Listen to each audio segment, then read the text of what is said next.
Could you give me a definition of what you consider is the far right? In terms of a definition of the far right, I mean, it's obviously a political ideology, or it's a particular view that a person has. I'm not sure there is a definition. It's not. So it's a little bit like hate. Well, yeah. So can we get? So I think we need to define Senator, what it is. you have a limited amount of time. If you interrupt the minister, Okay. you're going to run out of time. So just let her answer the question. Thank you. I think what we see from a lot of people who would claim to be far right, which is not a crime for somebody to have a particular ideology, it's where they act on maybe certain matters, but we have seen people to be anti-government, anti-state, anti-immigration, anti-women's rights, amongst other things. That would be my own particular view of those who would claim to be far right. When you think about it, all law, all legislation is about the restriction of freedom. That's exactly what we're doing here, is we are restricting freedom, but we're doing it for the common good. Just finally, in relation to the terrible events that occurred on Parnell Square on Thursday, I really would ask people to try and avoid connecting crime with migration. It's not right. An Comisiún is calling for those who see hate speech or other illegal content online to report it to the platforms or to An Garda Síochána. This is important, but even more so important in next year. So, because once An Comisiún is fully operational next year, people will be able to report to them directly if they think a platform has ignored or wrongly rejected their complaint.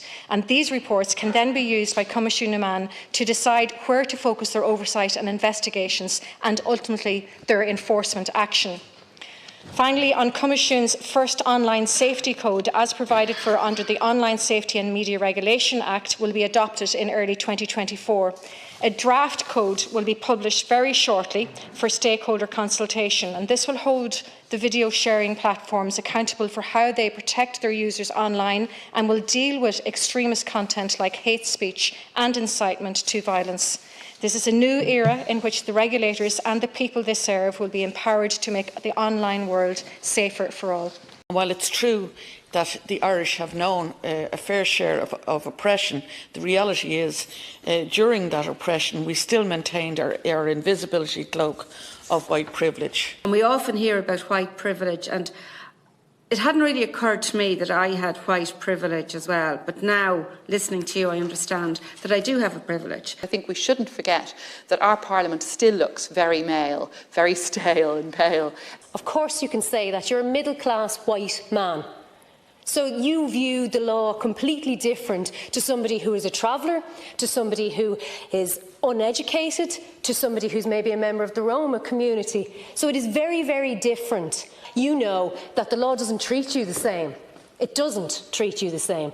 You, as a white privileged man, how does my debt impact your life? I think it's worth putting on the record of this House that concept of white privilege and how that can be normatised in our own lives. And, you know, we as we develop as a society and a more racially integrated society, I think need to become more and more conscious of that within our own politics and the advantage that has brought, but the corollary being that your whiteness is itself an advantage, and to really understand that. I often observe young people as they walk together. One of their party or two of their party will be from, you know, their background maybe from a different country, and they are, you know, celebrating that and they are engaged in that much more so than the very dull, white, pasty Ireland that I grew up in. I think what we need to do in our own political system is to call out the hypocrisy of standing in a parliament like this, full of white people, and saying as racism is something that other people do, because it's what